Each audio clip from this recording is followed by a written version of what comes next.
atiku mergo kowe ana lan dadi jalaring uripku sithik mboko sithik lehku nglumpukke dhuwit supaya kowe becik anggonmu nglakoni urip mergo tresno iki dudu jalaring kulino nanging saka dodo nganti keloro-loro.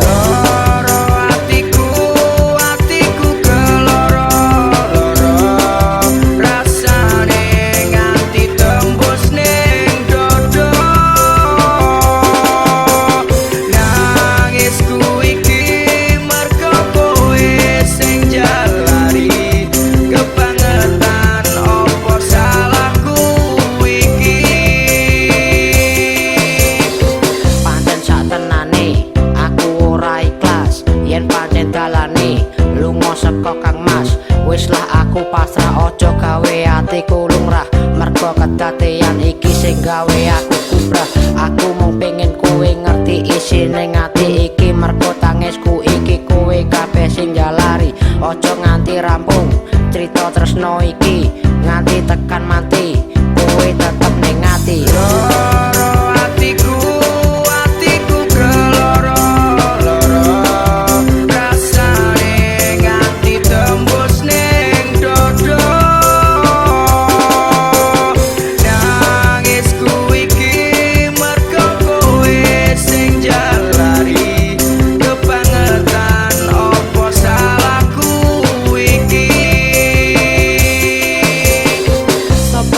Sopo ngira kowe bakal lunga nggawa lara saka dodo nganti tekane cidra nangis saben bengi mikir sik tak anti-anti kabeh tak lakoni supaya kowe ra lali marang awakku sing wis kebacut tresno pancen aku ala